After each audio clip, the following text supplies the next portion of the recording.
यशोमती मैया के नंद लाला। आप हमारे भी लल्ला का नामकरण कर दो ना। पुत्री, ये क्या कह रही हो तुम? विनती कर रही हूँ, और मेरी जे आग्रह अस्वीकार मत ही करो। आप दोनों भाइयों का नामकरण एक साथ हो जाएगा।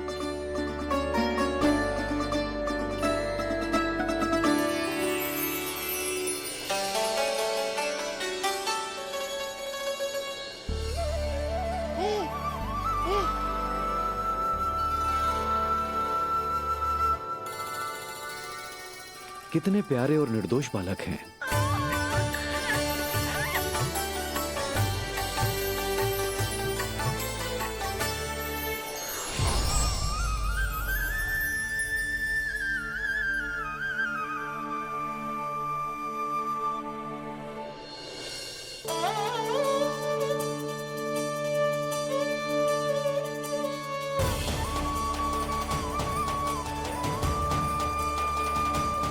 इन दोनों को देखकर गुरुदेव की आंखों में आंसू क्यों आ गए?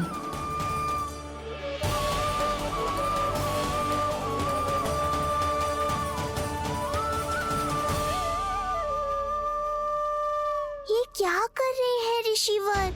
संभालिए अपने आप को, नहीं तो मेरा रहस्य खुल जाएगा आज। अरे ऋषिवर, हाथ मत जोड़िए। इससे पहले कि गड़बड़ हो जाए, अपनी नमस्कार मुद्रा को आशीर्वाद मुद्रा में बदल दीजिए। बात को समझिए।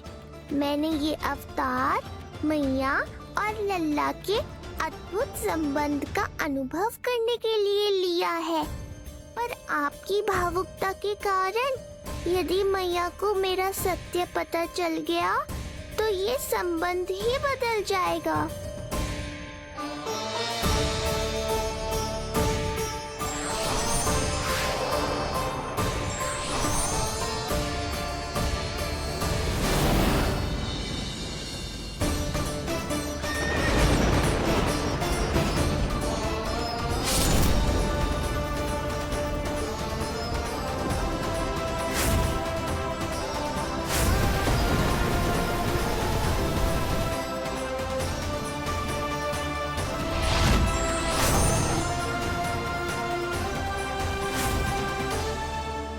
अब आप सब कुछ जान चुके हैं ऋषिवर, इसलिए अब मेरे सामने हाथ जोड़कर मेरे सत्य को उजागर मत कीजिए।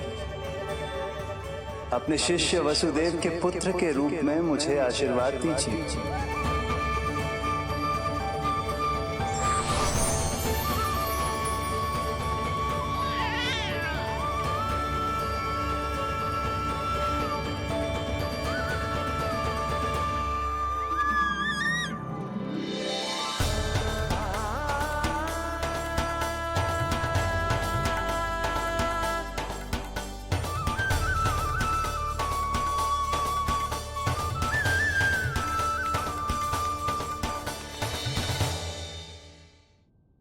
ऋषिवर, आप मौन क्यों हैं? और आपकी आंखों में आंसू? सब कुछ ठीक है ना? अब तो आप हमारे लल्ला का नामकरण करोगे ना? इन दोनों का नामकरण करना मेरा सौभाग्य होगा पुत्री।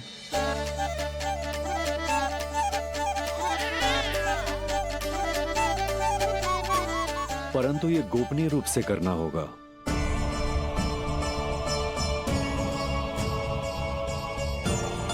अवश्य ही स्वामी का आग्रह होगा,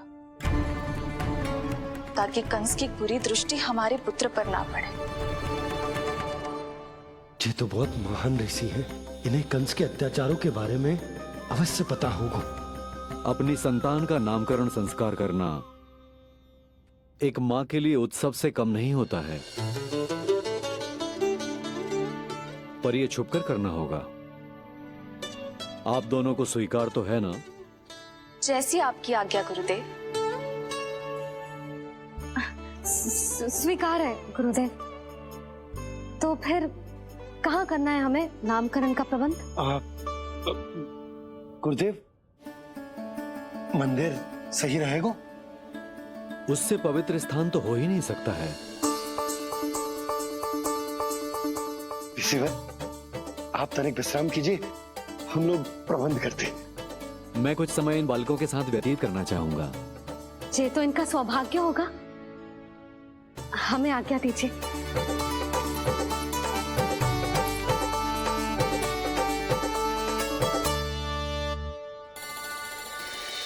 प्रभु, स्वयं भगवान होकर भी आपको बंदी गृह में जन्म लेना पड़ा। अब अपनी मां को छोड़कर दूसरी मां के यहां पलना पड़ रहा है। जब से गोकुल आए हैं छुप छुप कर रहना पड़ रहा है। इतनी नन्ही सी अवस्था में दुष्ट कंस के कितने ही आक्रमणों का सामना कर चुके हैं आप। और जिस उत्सव में सभी सप्तऋषियों और सभी देवी देवताओं को साक्षी बनकर आना चाहिए, उस नामकरण उत्सव को यहां एकांत में करना पड़ रहा है। क्यों प्रभु, इतने कष्टों को सहकर ये अवतार क्यों लिया है आपने? दुष्टों का नाश करने के लिए, धर्म की स्थापना करने के लिए और सबसे अधिक मैया की ममता का अनुभव करने के लिए। पर इसके लिए इतने कष्ट? मानव जीवन लिया है तो कष्ट तो उठाने ही पड़ेंगे ऋषिवर। मानव जीवन की आंच जला रही है, फिर भी आप मुस्कुरा रहे हैं प्रभु। ये कैसा अनोखा अवतार है। आंच में जलकर भी यदि मैं नहीं मुस्कुराऊंगा तो अपने भक्तों को क्या शिक्षा दूंगा मैं? आज एक कंस का प्रकोप है, भविष्य में सहस्रों कंस होंगे और आने वाले युगों में होंगे अनगिनत कंस। उस समय मेरे भक्तों को पता होना चाहिए कि अपने कष्टों को कैसे सहना है और धर्म के पथ पर अडिग कैसे रहना है।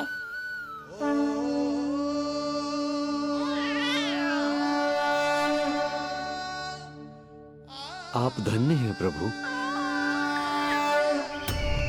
देखा अस्ति, जब सिंह दहाड़ता है तो वन के सभी जीव जंतु इकट्ठे हो ही जाते हैं।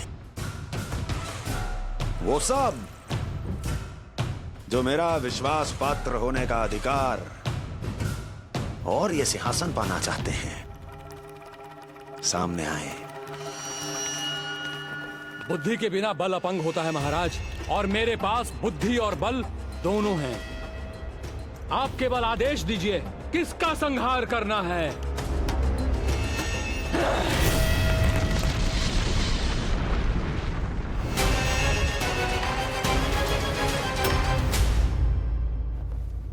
सारी तैयारी हो गई।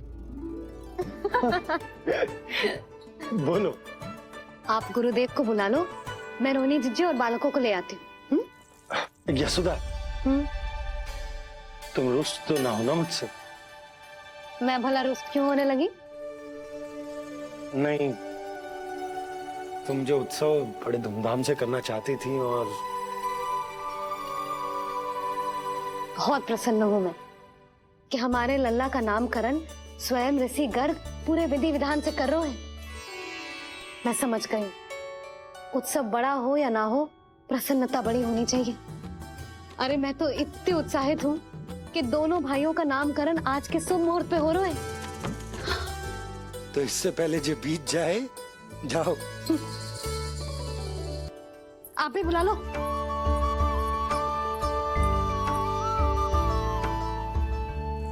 यहाँ सब के सब एक से बढ़कर एक है, तो फिर अपने कार्य के लिए किसका चुनाव सबसे पहले करूं? मेरा सामर्थ्य तो आपने अभी तक देखा ही नहीं महाराज। चुटकी बजाकर शत्रुओं का विनाश कर सकता हूं मैं।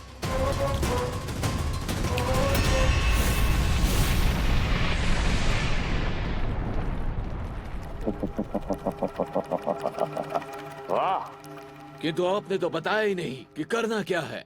वध, वध करना है, एक नवजात बालक का वध। उसे साधारण बालक मत समझना। गोकुल में नंद के घर पल रहा वो बालक विष्णु का अवतार है।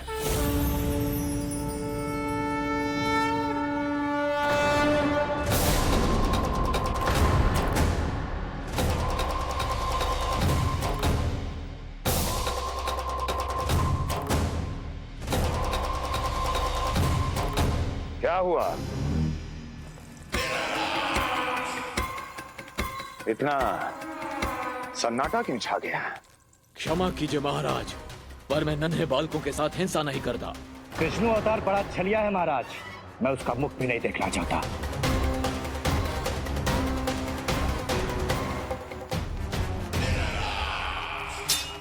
जाने दो इन्हें। वैसे भी इस सिंहासन के लिए मुझे कायरों की कोई आवश्यकता नहीं। जाने दो।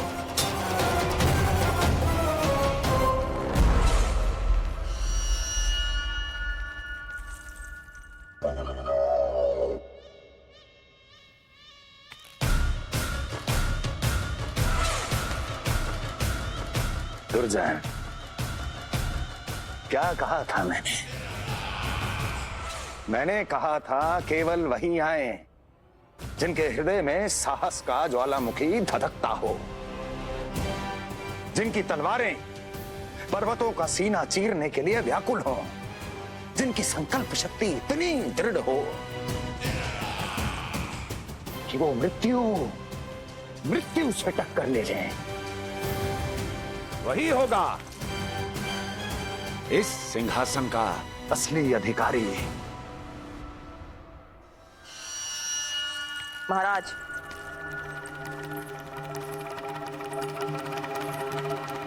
ना तो आपके दिए इस सम्मान का कोई मूल्य रह गया है और ना ही आपके भय का। अभी अभी आपने ही कहा था ना कि जब वन में कोई सिंह दहाड़ता है तो उस वन के सभी जीव जंतु एक जगह एकत्रित हो जाते हैं, परंतु उसी वन में जब कोई बब्बर सिंह दहाड़ता है तो वही जीव जंतु भय के मारे इधर उधर भागने लगते हैं। निश्चित ही वो बालक इन सब के लिए बब्बर सिंह बन चुका है। उसका भय हमारे साम्राज्य की नींव हिला रहा है महाराज।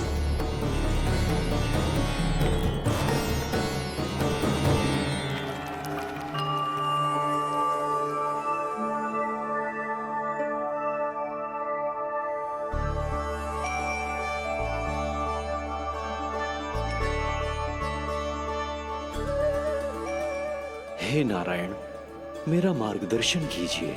हे मां सरस्वती, मुझे आशीर्वाद दीजिए ताकि मैं दोनों बालकों के लिए सर्वोत्तम नामों का चुनाव कर पाऊं।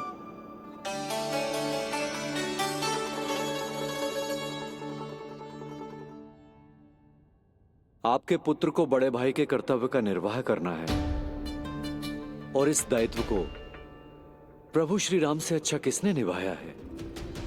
जैसा अटूट संबंध उनका अपने भाइयों के साथ था, मैं श्री नारायण से प्रार्थना करता हूं कि वैसा ही प्रेमपूर्ण संबंध इसका भी अपने छोटे भाई के साथ हो।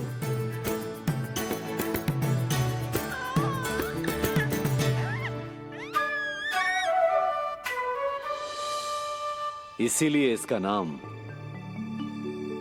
राम हो। इसीलिए इसका नाम राम, इसीलिए इसका नाम राम।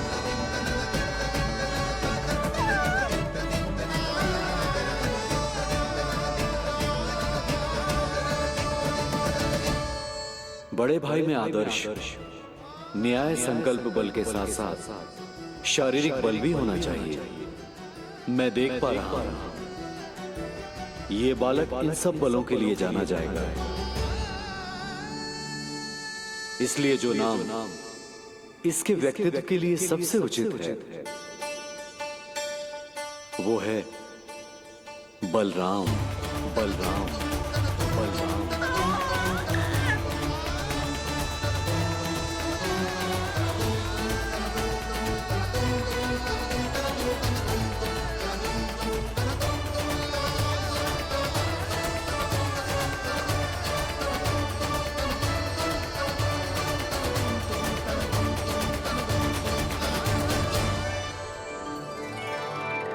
बलराम।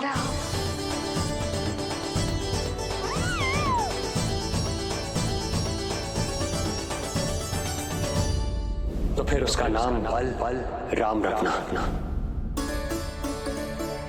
कैसा अद्भुत संयोग है रिसीवर। जब इसके जन्म की सूचना देने मैं वसुदेव भैया के पास मथुरा गया था, तब उन्होंने भी यही नाम रखा था, बलराम। ये संयोग नहीं, नारायण की इच्छा है नंदराज।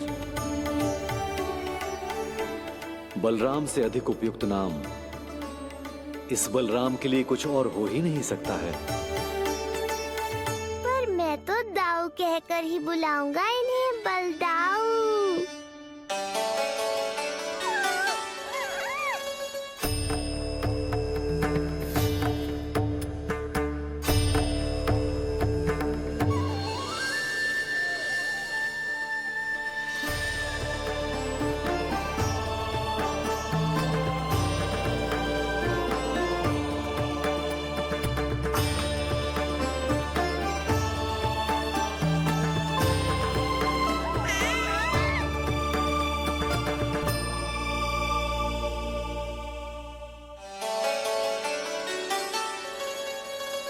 सुना पुत्र, आज से तुम्हारा नाम होगा बलराम। बलराम बलराम।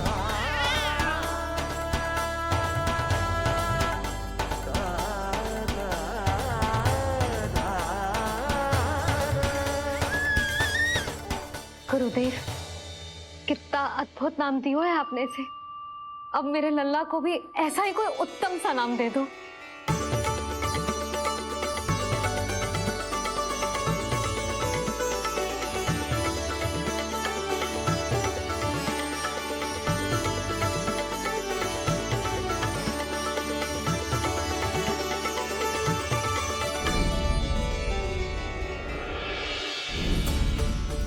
ये कठिन दायित्व आपने ही मुझे सौंपा है प्रभु।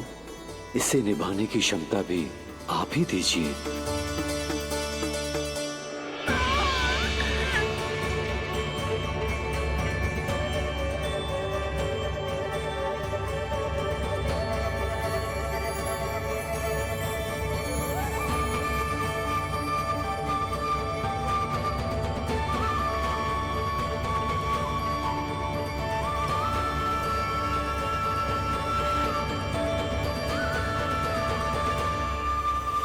कृष्ण कृष्ण कृष्ण कृष्ण कृष्ण कृष्ण कृष्ण कृष्ण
कृष्ण कोई साधारण शब्द नहीं है।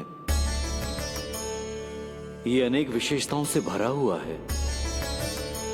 क बना है कमलकांत से, अर्थात वो जो श्रीपति विष्णु जैसा हो।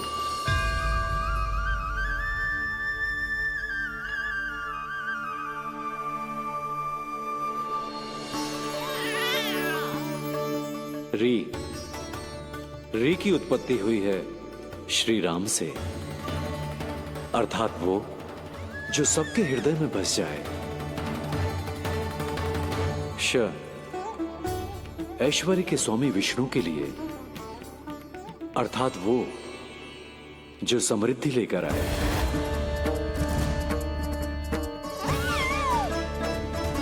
और ना है नरसिंह के लिए, अर्थात वो जो रक्षा करे।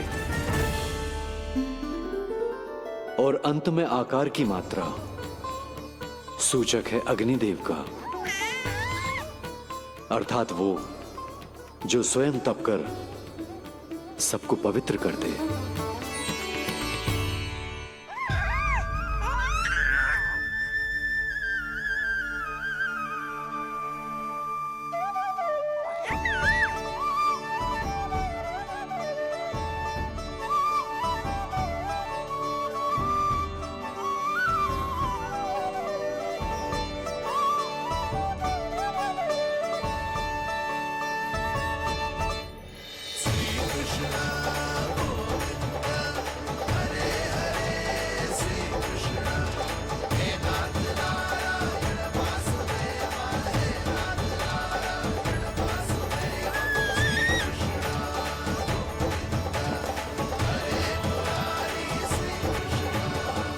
आज से तुम्हें सारा संसार जिस नाम से पहचानेगा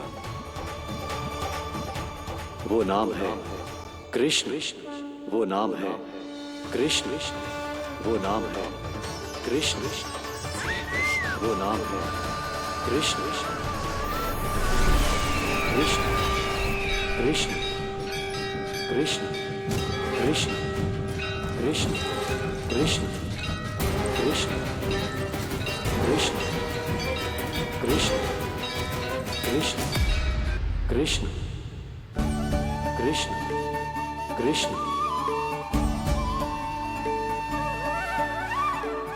यशोमती मैया के नंद लाला, यशोमती मैया के नंद लाला। असुरी कार्य करने वालों के लिए कृष्ण नाम का अर्थ एक और भी होगा। वो घनी अंधेरी रात जिसमें इसने जन्म लिया। पर इससे जो प्रेम करते हैं उन सभी के लिए कृष्ण नाम का अर्थ होगा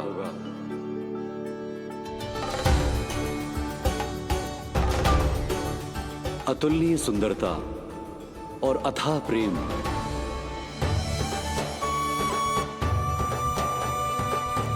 इन दोनों विशेषताओं का साक्षात स्वरूप होगा ये कृष्ण।